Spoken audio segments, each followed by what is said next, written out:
Good afternoon and welcome to the GED Update, Lessons Learned in 2014-15.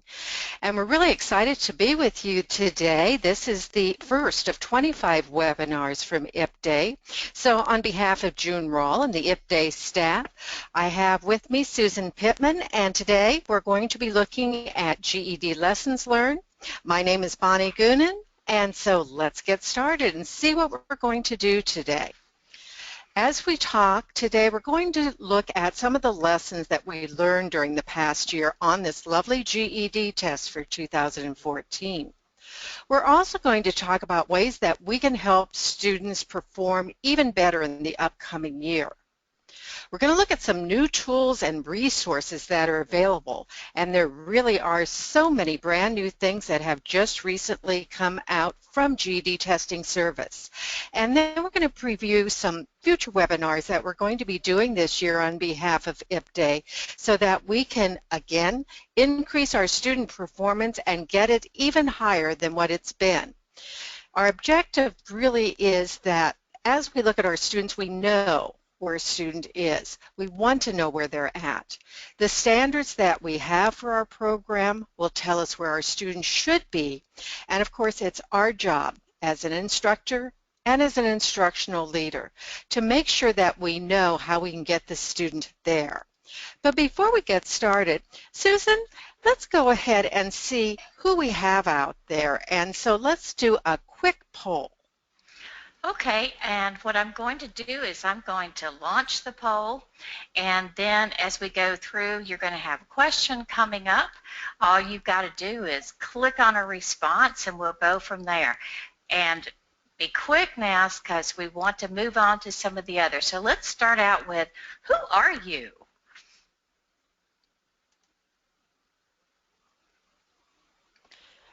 So go ahead and click who you are. We want to make sure that we have 100% of you who have voted so we can ensure that we know you're either program managers, instructors, volunteers, or of course all the other professionals that are so important to our adult ed programs.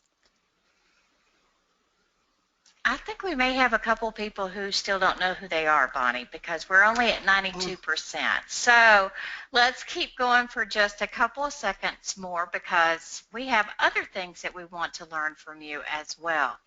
And there may be some of you who are out there that are with someone else as you're observing this and going through the webinar. But having said that, I'm going to go in 5, 4, 3, 2, 1, 95% voted. So we're going to close the poll, and I'm going to share that information with you. So Bonnie, you can see that we have 64% of the people who are with us today are instructors. Almost 20% are program managers, and then we have other professionals who are with us as well. Okay, so we know who you are. Let's see where you're at. So Susan, if you can click the next poll for us, that gives us just an idea of what region of Florida that we have participants from. And so you'll see from the map, all you have to, well, actually our map is not showing up here. So what we will have you do is go ahead and select, are you from the Panhandle, North Florida, Central Florida, South Florida, the Keys, or other islands? And, oh, I see a really good contingency from Central Florida that's coming in at this point. So keep on voting. We're only at 57% at this point. And hello to those of you from the Panhandle. We're glad to have you with us. You may be a small group, but you're mighty. So are you in the Keys. I don't think they knew they were going to have a geography lesson today. Probably not as they were going through, but you just never know what might happen when you're doing something related to the GED. It's kind of like that social studies test, you know. People don't think that they have to do any geography on it, but it's still there. So we're at 68% have voted. We're going to close that poll in about 5 more seconds. So please click in where you're from.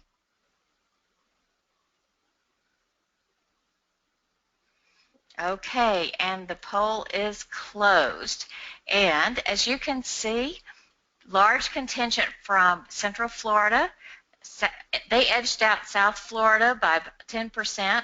Also, we have North Florida represented. We're glad to have people from all over the state because that's really what we want to do as we're going through, is to have representation from different areas within the state itself.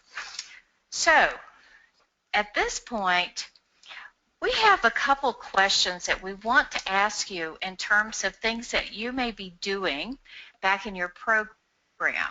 And so, first of all, this one's a simple yes or no. Are you currently registered for the GED Testing Service monthly newsletter called In Session? And just give us a yes or a no.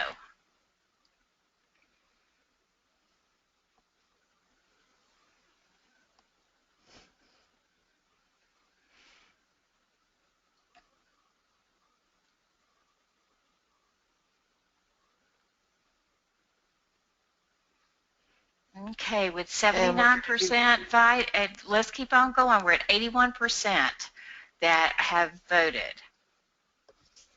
Pushing just a little bit more. Come on, yes, people, get in there and do your clicking.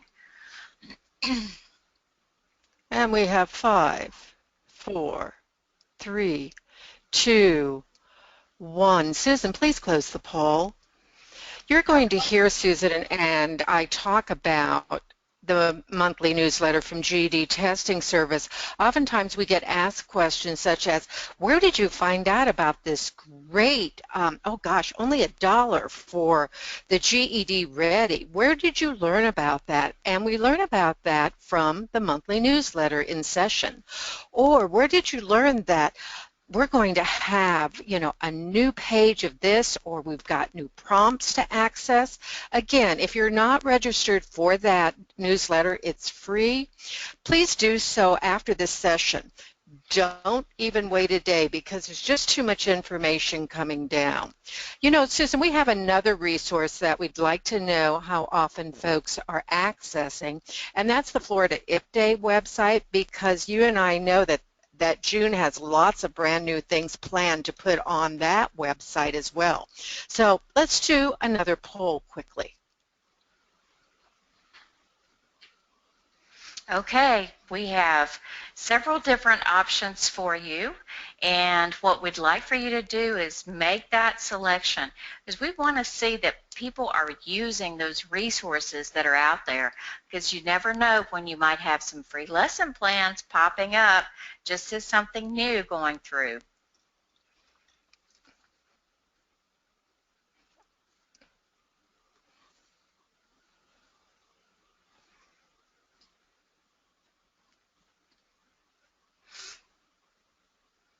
And Bonnie, it looks like the leader on this one is they're checking at least monthly on this as we're going through. So let's take 5, 4, 3, 2, 1. That poll is closed, and here are the results. And we do have, thank you, a large percentage of you who are getting out there every week or so, or at least on a monthly basis, to see what else is going on. One thing you want to keep in mind is that June and the IPDAY team, they put out regular tips of the week, and so you're going to want to check those out, because sometimes that's going to give you direct access to some resources that you might not know about. So kind of keep that in mind as you're going through. And okay, Susan, let's look at two last questions, and those are going to deal with the GED test. So we have just a quick overview before we get started with all the activities for you today. A little bit more on GED. The first being, has the number of students taking and passing the GED test increased in your program over the past 6 months? And as you can see, that's a yes or no.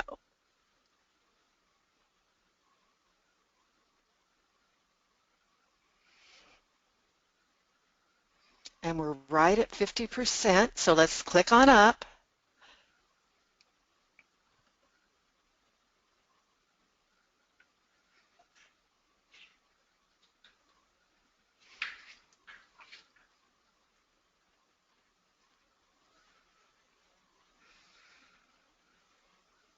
And if you've not voted yet, please go ahead and click that yes and no, or no, because we're going to close it in 5, 4, 3, 2, and 1.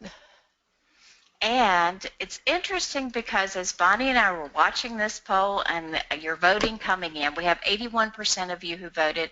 There is a split here, yes and no. Look at that, 49% yes, 51% no. So what we're going to be doing as we do this webinar, but also as we move on into some other ones that are going to be hosted over the course of the next few months, is we're going to really look at, and especially for those of you who are saying no, how can we make sure that that's going to happen? Because we are seeing across the country some real increases, and we'll look at some data in just a few minutes, or as Bonnie would say, data. Okay, now one more question, and this one you're going to have to think about, but which of the following is the biggest concern that you have regarding student performance on the GED test? Is it algebra, writing constructed responses, content out of social studies, or content out of science? This type of information really helps us, and it makes a real big difference to June and the IPDAY staff as they're looking at what can we do in terms of helping our students more, and what PD can we do, what, maybe there's some online courses, maybe more lesson plans, different things. So make sure that your voice is heard as we're going through. And Bonnie, I see that from a standpoint of social studies and science content, not a lot of concern, but we're going neck and neck here on the algebra and the writing constructed responses. So let's close it in 5, 4, 3, 2, and 1. And we'll share those results with you. And as you can see, we have 46% who are saying it's the algebra. And keep in mind that there will be math trainings that are going on all around the state, and lots of good stuff, lots of good hands-on stuff, lots of activities and resources that you can use within your program itself. So keep that in mind. And as far as writing constructed responses, Bonnie, I think next week we're doing a webinar for Florida that it's all about evidence, and that's pretty much writing constructed responses. So we have some things that will be coming in, and you're going to want to take advantage of those. So having said that. Okay, I was going to say, as we get started, just a couple things logistically. You should have received the PowerPoint plus all of the materials for this workshop. We do have a new feature on this webinar, and if you will look at your control panel, you will see handouts. That will provide you with the handouts if you didn't have the opportunity to download them. You'll be able to download them today from there, or we will show them up here. And please remember that Joseph, who handles all of our webinars and the whole IPDAY website, will have this webinar along with the materials uploaded to the IPDAY website. Quite honestly, he usually has it done within 24 to 48 hours, but that will give you those resources. So Susan, let's talk a little bit about the numbers. Well, and we're going to do that, and just quickly going through these next two slides because we're going to move over and actually dive a little deeper into it. Yes, the numbers are going up. Yes, the passing rates are climbing. Learners are achieving their goals, and we're going to talk a little bit more about that in just a couple of slides. One thing that's happening is the GED testing service has taken an incredibly proactive role in putting up new resources and professional development opportunities. And then as we move on and look at the next slide, there's a couple of other things that you see as well. We've got new research out there, and we're going to talk about high impact indicators and really what that means. We're also going to talk a little bit today, and then of course next week we'll talk a lot more about the right way to approach writing.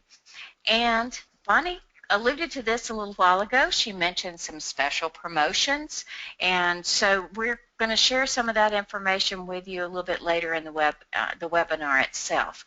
So let's take a little dive here into some of the data that's sitting out there. And what you can see is that nationally, if you compare June 2014, June 2015, the differences, we see a lot more test takers, we see a lot more completers. Remember, they've completed different tests, and we see more passers as we're going through. But let's bump one more, Bonnie, and take a look at it from a standpoint of, on the next slide, where we're talking about looking at individual content areas. There we go. And you can see that, thank goodness, math is going up. Bonnie, I'm so thrilled that we're beginning to see some. And now this is looking at it from a perspective of looking nationally, but we're seeing that, RLA is staying about the same, but science, social studies, and math, each of those we're seeing increases, which means all of you are doing a fantastic job out there working with your students to really make a difference with them as we're going through.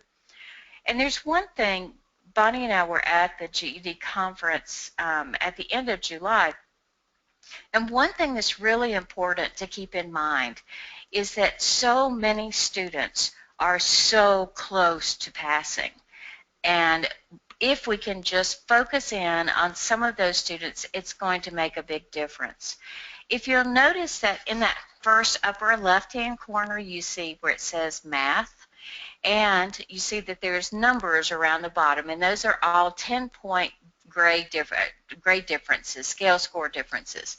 And if you notice from 140 to 149, we actually have 43% of students sitting there at that point, which means they could be somewhere between 2 and 4 questions away from passing the test. If we look over into the RLA, we see it's a smaller percentage because, of course, we have more people passing in social studies. But again, look at the numbers who are so close to having that. And that's really what we want to focus on, is how do we help students just get over that bar, because that is an issue as we're going through to try to get them to work with all of these different things.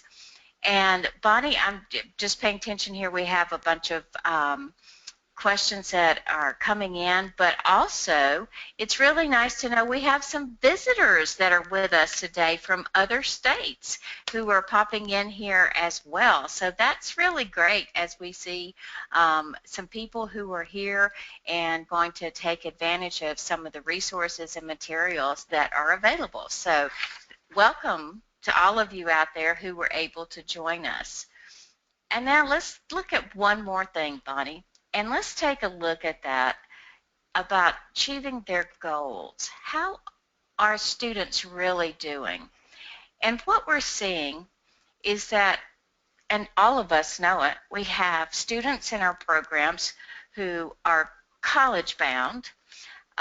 We have those who want to move up to better jobs or get more pay. And we have career training enrollees. And in back in the spring, I believe it was, they did a survey after students had received their credential to find out, what are students really doing? Did they just say this because they said it, or were they doing something with it? And where students had said they want to go to college, about 54%, look at the number have already applied, and of those who have been accepted. That's a wonderful thing, and I think it says a lot for the fact of the hard work that's been going on in the classrooms. Same thing as we look at moving up to better jobs and pay. And also, don't forget, this is not just about college bound, but career training enrollees. 17% wanted to enroll, and 44% of those have already done so. That's great to see that students are taking that next step, that they're not seeing the GED test as an ending, but it's really the beginning for them in so many ways. So Bonnie, having said that, I've been doing a lot of talking. You want to talk a little bit about resources that are out there? Sure do. As we did this webinar, what Susan and I wanted to do was update everyone on all of the different updates, resources, etc. from GED Testing Service, and then give you a quick insight of what's coming your way from some of the other webinars. But there again, the types of resources that GED Testing Service has put out since last spring is amazing, and there's more to come. And they're really very much incorporating what they're hearing from the field into the type of professional development options that they are providing. And so, first of all, they're updating their PD content. They're giving, of course, webinars. They have Tuesdays for Teachers, and you can access those webinars by going out to GED Testing Service. And just like Florida IP Day, they do archive their webinars. Through their PD, they have CDs or DVDs for educators who are working in restricted environments, because we know we have a lot of folks in corrections who do not have access to online trainings. But there's also a lot of interactive modules that are being posted to GED Testing Service as well. And Susan and I were just speaking with one of these staff members yesterday. Not only are there some videos going out, we'll talk a little more about those, but they're developing new videos, videos from the experts from GED Testing Service. So that whole PD option has drastically expanded since the last time we spoke.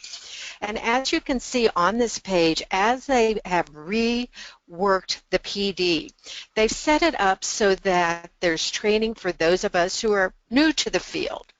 We have just either started teaching the GED test or we're new to adult ed. And so at the beginner level, they have certain activities, certain materials. You can see from beginner it goes to foundational and foundational to intermediate. So all types of resources there. And if you've not been out to GED Testing Service and have accessed some of the webinars and some of those materials, you'll want to do that today. But there's other things that they've also done. And when you look at these dates, 2015, many of us had the older version of the Extended Response Resource Guide, both for social studies and reasoning through language arts. And as we read through the different examples that were written by adult students, we said, okay, this is great. I see the annotation for trait 1, trait 2, or trait 3, but I wish GED Testing Service had on one writing sample told me what the traits were, or what the scores were for each of the traits, and then even further annotated it with why. And they've done that. So if you still have the old one that was done, oh gosh, almost 2 years ago, you will want to access the May 2015 version, because again, that's going to give you the latest, greatest. So Susan, do we want to look at one? Since that's such a big file, because I will tell you that those resource guides run about 90 some odd pages. I think what we will do is to look at some of the shorter ones, but know that that material is all there. So I think what Susan is telling me is let's go ahead and look at some of the other things. Yes, this is other information for you. You know, we've asked for it for some time, where we've said, okay, we see that daylight savings time prompt and stimulus material, and I am so over that one. I'm so tired of that one. When will GED Testing Service give us sample prompts and sample stimulus material that we can use in the classroom? Not what goes along with GED Ready, but items we can actually use in the classroom. And guess what? They have those for us. They've provided 5 new passages for reasoning through language arts, and of course the prompts, and 5 new passages for social studies. And these are meant for you to download, and we've provided them for you as part of this webinar, but to download and use, to print those materials, to print those prompts, and allow students to actually practice writing to something that GED Testing Service has put together. And please remember, these are not things that they will see on GED Ready or on the official GED test. They were truly written for our use in the classroom. And so why don't we go ahead and take a look at an example of those. And what I'll do is I will pull up, and I think, no, it's good. Well, I'll see if it works from my screen. Which one do you want? And I'll just pull it up here. Okay, if you'll pull up the RLA source text and prompts, the fourth one down.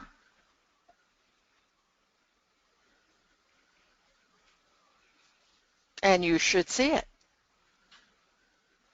Okay, it's just a little slow loading, so just bear with us for just a minute, and it should be popping in.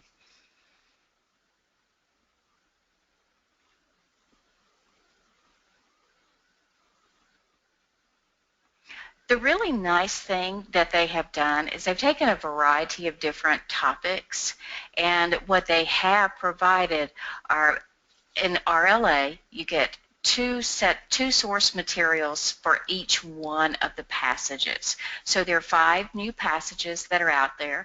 Each passage includes multiple source material. The student can read, because remember what these prompts are asking them to do. They're asking them to determine which is best supported.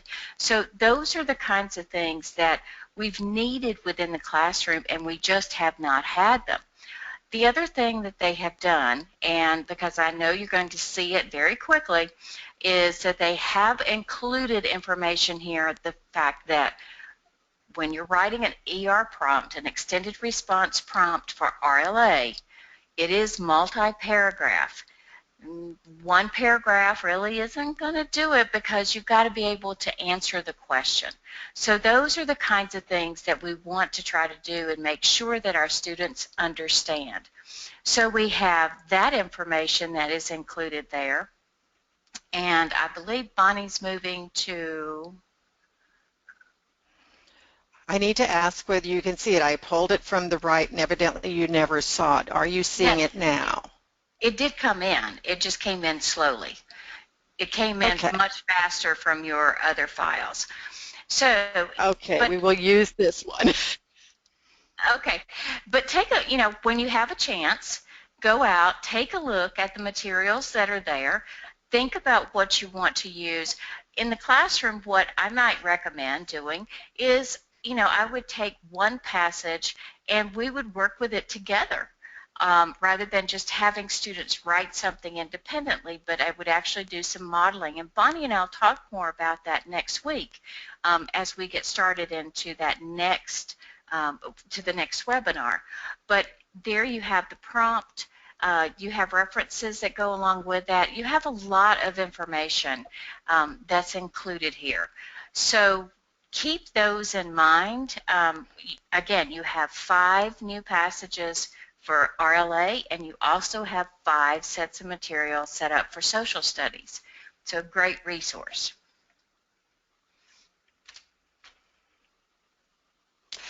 Oftentimes students will say to us, what is a perfect looking paper?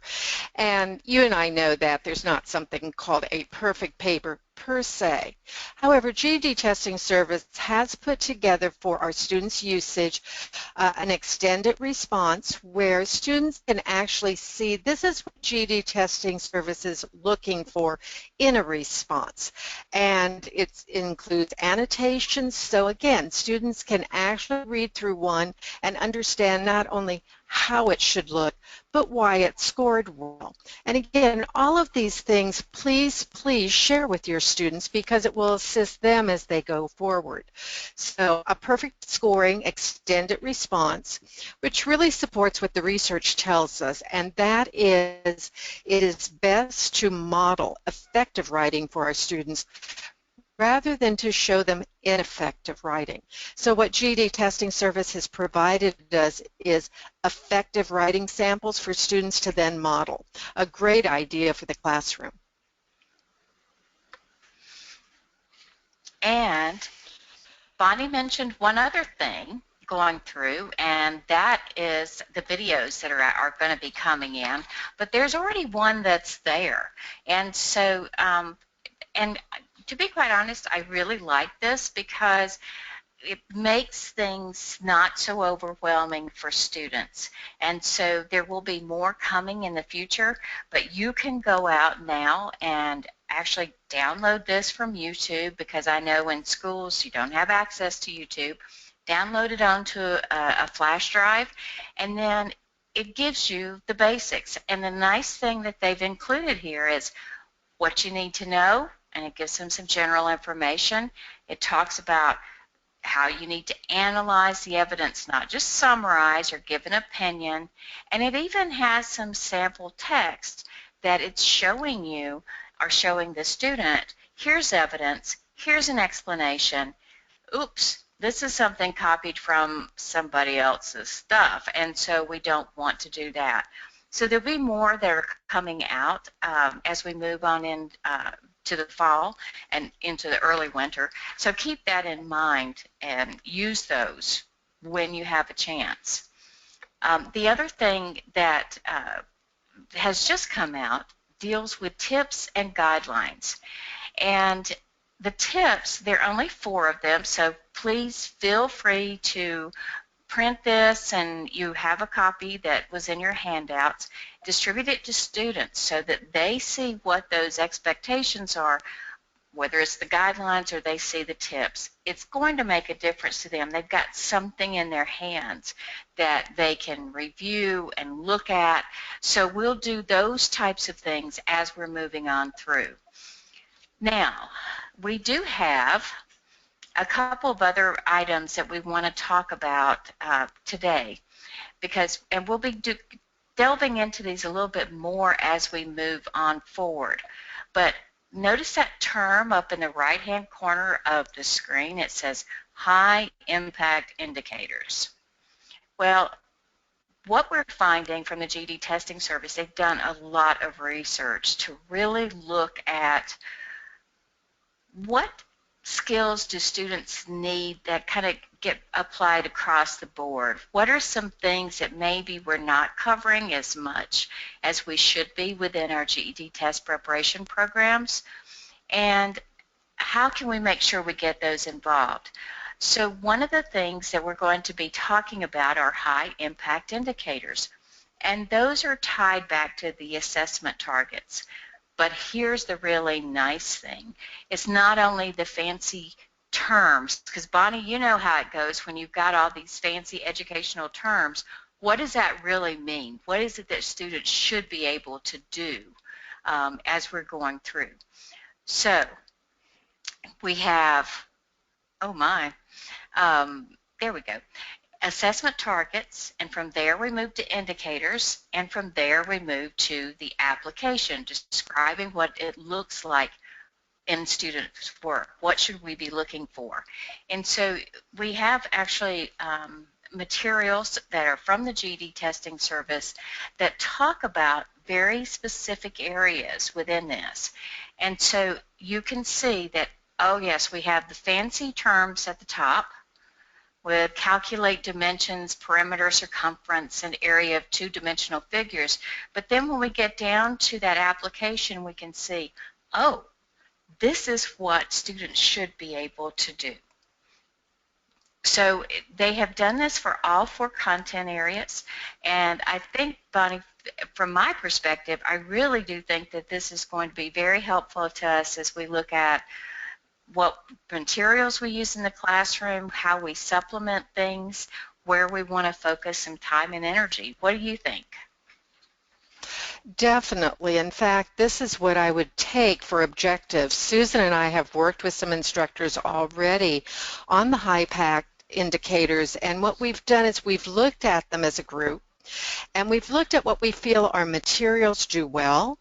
And then we've also looked at where are the gaps in our programs. And of course, the gaps are going to be different dependent upon the program. But for those gaps, what can we do to close them? And those are the areas that as we look at things, we say, oh, you know, I really need some activities or lesson plans in this specific area.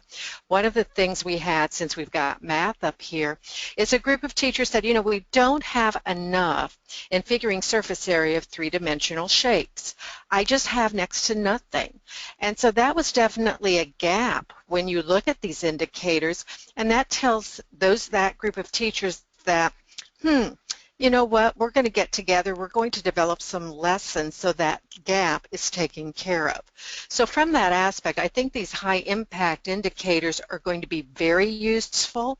It's not that we don't teach the other stuff, we really need to, but we also need to focus on these, you know, big areas and make sure that we're covering them very well, because they are what the other targets are based upon.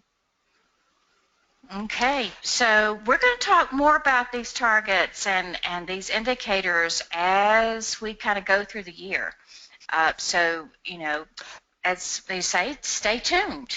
But remember, one thing that you do need to remember is we love acronyms, etc. So if on the GED testing service site or somebody talks to you and says, oh, those HIIs, high impact indicators, we're seeing a lot of that shortening of it into the acronym. Oh, so we can go, hi. It's Yes, kind of we like, can. it's actually just works for me being Southern and having this this accent of mine, so I can make it multiple syllables. That's great, you know. Very much so. One other thing that we mentioned earlier as we were talking about some of the big updates is we really see some areas, and based on the research coming out of the GED testing service, of what is happening with writing and why so many of our students are ending up with what we call earned zeros.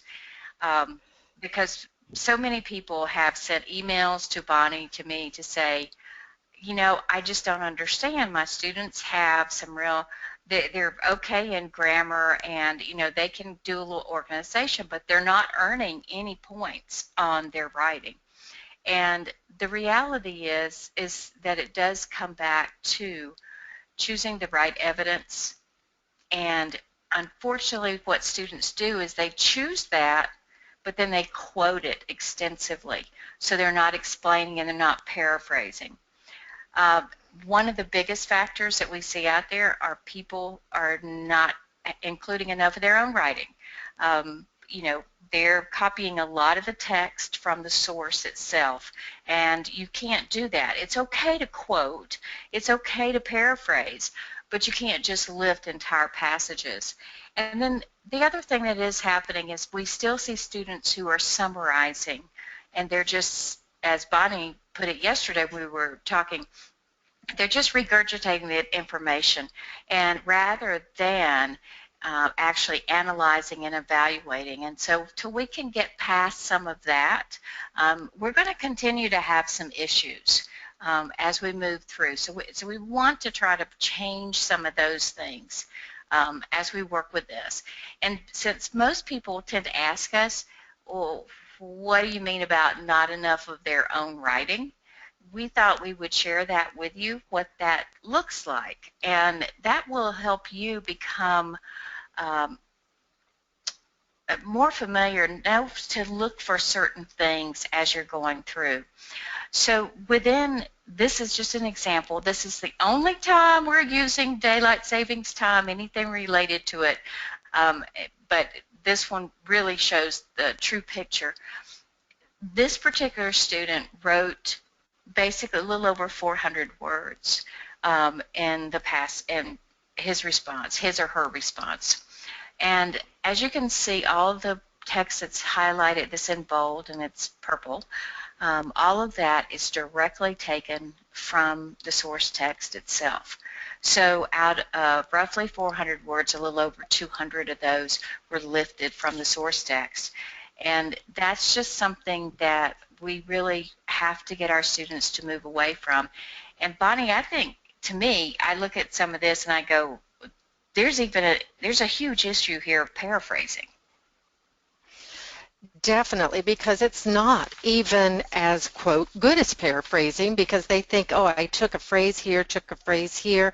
Isn't that good enough? And I have a feeling as we look at some of our students' work, many of our students have gotten so used to the thing called the internet, where they could cut, paste a piece here and cut, paste a piece there, and by putting it all together, think they have original writing, and they don't. So we've got a little work to do on this. Yes, we do. And, we have some strategies that are out there. If you pull down and, distribute to your student those tip sheets, there really are 4 different steps that the GED testing service is recommending. First of all, write a complete essay. Don't just do a paragraph and think that's an adequate response. There's more to it than that, especially when somebody is trying to compare, 2 sides of a given issue and decide which one is best supported. I mean, that takes time to explain that. The other thing is that if you're going to use a quote, which is great, you've got to make sure that as a part of that, you're explaining why that quote is so important. And that's that thing, Bonnie, that I think a lot of our students have difficulty with, is really elaborating on what it is that they're writing about. They use evidence, but they don't know how to explain it. And so we have some issues that we have to do from there. That developing ideas, go ahead. So developing ideas, but again, tune in next week when we hit a little more heavily into evidence and how that connects. But GED Testing Service says and strongly recommends to their students, as they've done some of their handouts, that our students need to learn how to write that complete essay, explain or connect in order to develop their ideas, and our students continue to not take the full 45 minutes for RLA. And if they're not taking the full time, it says to Susan and me that our students aren't rereading one last time before they hit that send button in order to proofread, in order to revise and edit. I have a feeling a number of things would be dealt with if students would just slowly read, reread in that last 4 to 5 minutes what they've written. That's just a part of having good time management as we're going through. And we want to make sure that our students do understand that. So we have a couple of other things here to share with you just as we're, before we wrap up this afternoon. But one of those is, if you're not aware, there's a big promotion going on now. It's that back to school special, and students can access the GED Ready practice test for $1. And we're always talking about how we can help students take the test and save money. Well, here's a chance from now until October 31st. So you really want to get students in and have an opportunity to take advantage of that. Because if you take a look at that second bullet, students who take the GED Ready practice test and score likely to pass are guaranteed to pass that test subject of the real test, or their retake is free. That's important as we're going through. So you've got information that's included here on the program itself, and being able to get the vouchers and those types of things, as well as that practice test guarantee. So make sure that students are taking advantage of that promotion, because you want those reports coming back from students in terms of how they did, and that's a lot of information that you can have in order to help students. Susan, there's a couple things that we did not include in this webinar that I think folks need to hear, and one of those is that GED testing service, when your students go to take the test, that's starting in November, they will be provided with double-sided laminated boards. One of them will include in math the math formula reference sheet, and if they flip it over, the calculator reference sheet. That material will still be embedded into the program, of course, But there again, we had many instructors who contacted GDTS and said, my students would do so much better if they didn't have to pull down the menu for the calculator reference or the formula reference. They need it in hand. So that's something new that will be coming down the pike. Just realize it will be there. Since we've been talking about extended response, that will be their second board. And on one side, it's going to give them the answer guidelines for RLA. On the other side, the answer guidelines for social studies. Again, those things are still accessible, through their program on the computer, but they will also have them as laminated sheets so that they don't have to go back and forth. So that's something we did not include in this webinar. Just realize that it is forthcoming. And I think a lot of people will be very happy about that. Now, one other thing is that if you need, for your classroom, if you need some materials to kind of promote that special promotion, then you can go out to the GED website and you can download material and customize it. It's set up email templates or different things that you can do so that students in turn can take advantage of the promotion itself. That's one of the nice things from the GED testing services, that they also provide you with those marketing materials, which can sometimes be a challenge for the rest of us to put together. So, new year, new resources. Please, we hope that we've piqued your interest with some of the resources on the GED testing service website. Please, just like you come into Florida IPDA's website on a regular basis, at least we hope you do, you need to go onto the GED testing service website on a regular basis as well. Because as we continue, we want to make sure that student performance continues to increase as more and more students not only take the test but can pass it. And some of these new resources I think you're going to find extremely helpful, and all it takes is a click of the mouse to go on. If you have not seen the high impact indicators, please download those, because it's going to really assist you as you're developing your curriculum so that, again, you can make the most of your instructional time. We're going to continue to work on some of those high impact areas as we go through this year. Just realize that you don't have to depend on one resource, because GED Testing Service also has resources that will help your students go from that earned 0 to the 2. And of course, we definitely want to take advantage of all the special promotions that continue to be out there. Now, we knew we'd have a little bit of time for questions before we finish up this session. So, Susan, let's go ahead, and I think we've got a couple questions out there. But as we've gone through these resources, if you do have questions, please go ahead and type them into the box so we can respond to them, because we only have about 2 minutes left after that to close out for the day. So, Susan, any questions that we have? Actually, most of our questions came in from people who were coming in from out of state, and was it okay for them to be here with us? And yes, absolutely, we're absolutely thrilled to have people who are joining us as we're going through. But we'll be glad to answer any questions that you might have. If not, and I'll give you just a little bit of time here as we're looking at some of these.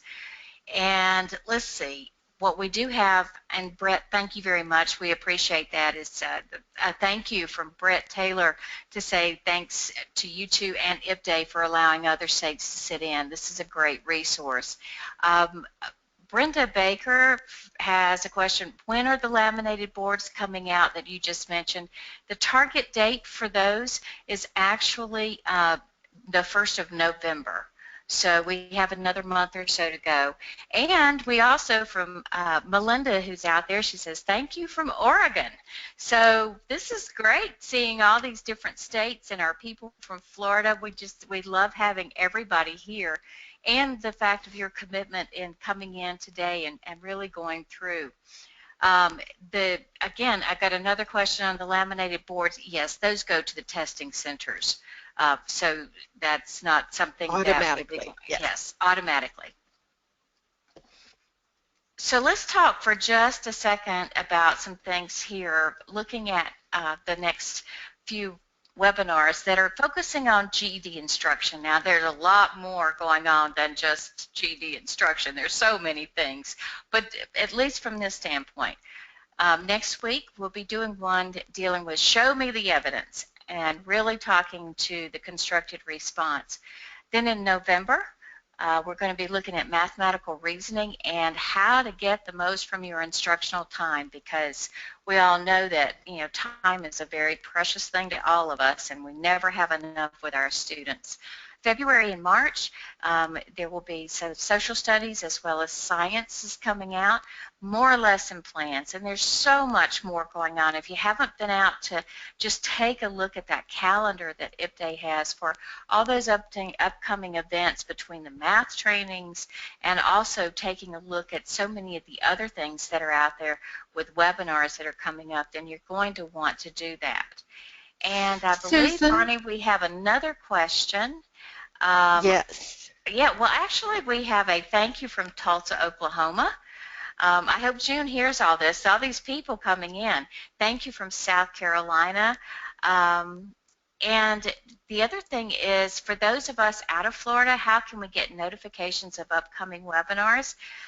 Just go to floridaipday.org, and you see the title up there and how it's spelled, but all one word, floridaipday.org, and go in and look at the calendar, but also sign in, register. It's free and wonderful resources, and that way you'll know things that are going on. So we really, really appreciate all of you being here. And then, as we go through, there will also be other types of webinars looking at different content areas. So keep all of those things in mind. And just for your knowledge, if you do register with us in Florida on Florida IPDAY, know that there will also be online trainings that will be coming forth on college career readiness standards for adult basic ed in both ELA and in math. There are many lesson plans. In fact, 10 math lesson plans for ABE will be going up within the next week or so. And there are already a number of things out there. So please know that it's not just about GED and our professional development system here. It's also about ABE, literacy, ESL, and of course career and tech prep. So be a part of our learning community, because Susan and I truly believe that the more of us who get involved, the better our students will do, not only, of course, on this test, but in real-world situations. So join the group, and we hope that all of you will again sign in for the Florida IPDAY portal. So before we end for today, one last time for questions or comments.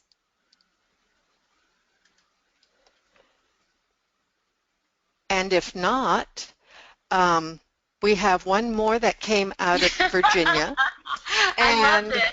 And, I do too. Only someone working in corrections would say, thanks from a Virginia jail teacher. And for those of you who are working in corrections out there, you can really appreciate that we have people joining us who work in corrections, and we're so glad to have you with us.